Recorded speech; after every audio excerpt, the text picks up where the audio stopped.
so much. I think it's the personnel we have, guys like Dante who shoot a lot of threes. I think Julius is shooting more. Ant's comfortable now to shoot a lot more catch and shoots. I'm not looking to try to get us threes or trying to get up a certain amount. I think we're trying to take them in the flow of the game if we get them.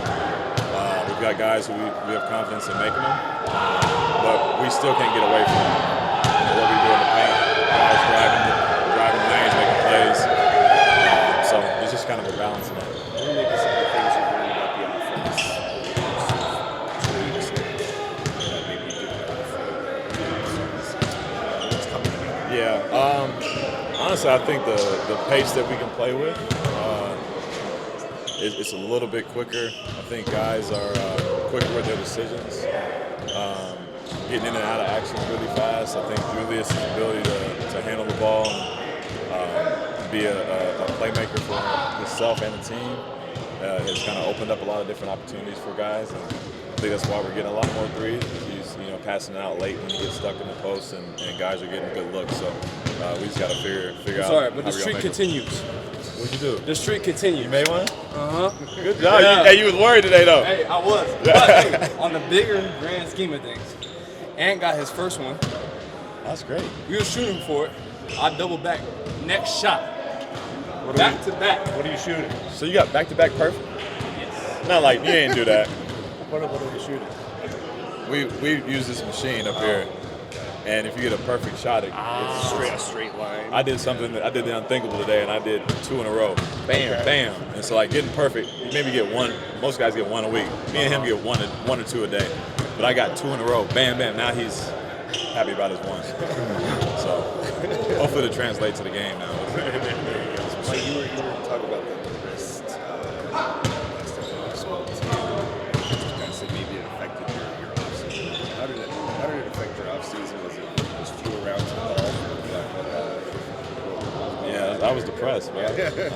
I didn't golf all summer. Yeah, I wasn't able to. I was in and out of casts and bracing and stuff like that, just trying to get it to calm down. And so I didn't really touch a ball until training camp, right before training camp. So just been trying to work back in the strength of it. I think a lot of that is the biggest thing. The pain and stuff is gone. But there's some times where I'll shoot and it's like, oh, that's good, and we're like 2 feet short. And so you're just trying to figure out how to gauge the differences and continue to work through that as the season goes forward. And like I said, I'm not worried about it. I've been through it before. It's going to be ugly for a week or so, and then figure it out. What was the injury you were dealing with? It's a ligament issue. An old tear from years ago that's still loose, so the ligament hasn't been put back in place. That surgery is a little bit complex and didn't want to have to do that at 37. And I've been playing with it for years, so I figured I'd just finish it out and see what happens afterwards. So, it's something where you probably have to get surgery at some point. You're trying to. Yeah, if I want to fix it, You're trying to put it maybe when you're 52 at the time. Yeah, when I'm 50, I'll get surgery. Not right now. Is it one of those things that gets progressively worse the more you use it, or is it? No, I don't think it's like I said. I think what happened last year fell hard and you sprain your wrist you sprain your wrist all the time. But when you have old bones like me, you have old injuries and stuff that'll pop up, and that kind of how going this summer went. Outside of that, me shooting 1,000 shots or 500 shots ain't gonna make it worse. It's just about getting the strength and conditioning and all that stuff where we needed to be, and we have gotten it there, I believe. So, like I said, I'm not too worried about it. Just getting adjusted. Okay, to just call it arthritis. I wish it was just arthritis, but that'd be easier. Dante talked about how he's had to change his game a little bit up here. Obviously, a lot of times he's kind of running the backup point and like you, kind of trying to make sure the ball movement's going and stuff. What advice would you give somebody who probably would prefer to maybe do something a little different, be more aggressive or whatnot, but he was maybe had to sacrifice a little bit more? Yeah, I think for him, it's not about overly obsessing on being one or the other. I think guys who are known to be scorers, they're trying to transition to a playmaking role. They forget about their scoring. They just focus on trying to get guys the ball. Just play the game. Maybe call a play, get guys into a set, but after you call the play, think next time I touch the ball, how can I get to my spots and just not overthink it, basically.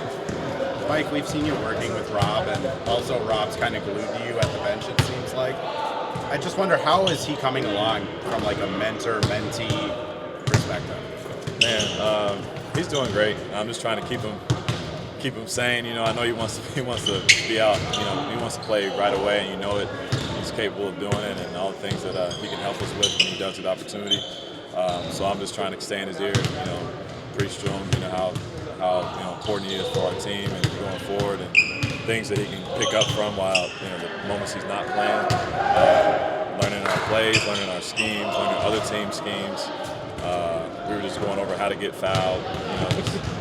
He didn't know how to get certain kind of foul calls in the paint, so we're trying to figure out how to get him to learn how to do a little bit of that. And I promise you, he'll be ready when his time has come. You can't teach him how to lobby refs.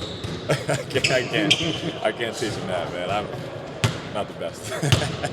What is it like playing on a team with like 8 legitimate starters? Like you look at all 8 of you guys and justifiably all play 30 minutes, and that's impossible numbers wise. Like what is that like, kind of trying to balance that out? I think it's more of a coach question than it is for us. Right, just like emotions, or just knowing like this is just how talented the team is from the player perspective. We love it.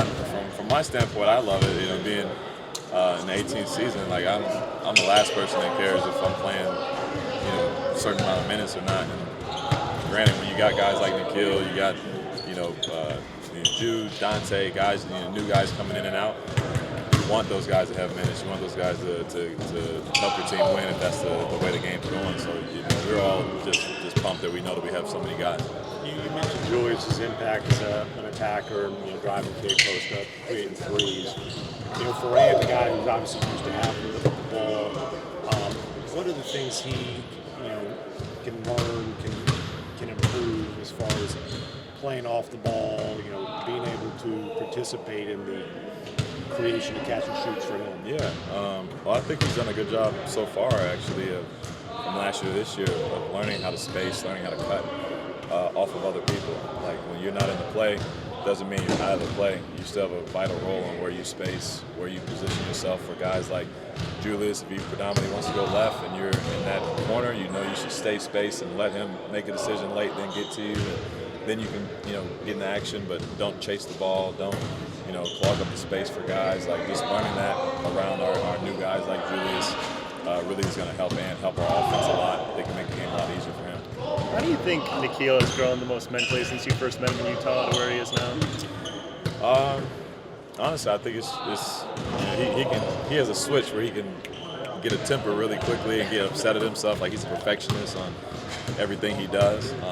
I think that hasn't fully left him, but he's tapered it down a little bit to where he can focus on the next thing. If he makes a mistake in the game, he's focused on the next play. He misses a shot, he's focused on the next shot, not so much worried about what happened in the past. And I think it's allowed him to just play free and confident like he has been the last couple of years. Thinks that you had some kind of impact there, or he thinks you did. Do you feel like what role did you maybe play, or anything you told him in Utah or anything? Oh yeah, my first time seeing him, he was upset in the locker room about not playing, and he was a young guy on a good team when he first got there. I was like, man, I swear to you, bro, if you just keep doing what you're doing, which he was getting in at like 7 a.m. and not leaving until like 3 and stretching, yoga, all this stuff. I was like, you stay consistent like this, I guarantee you're going to get an opportunity and you're going to take advantage of it. And he got here, and this was his opportunity, and he hasn't looked back, and you can tell he's just found a home, and people love him, team loves him. He's a big part of the reason why we're as good as we are. Thanks, Mike. Yeah, Appreciate it, man.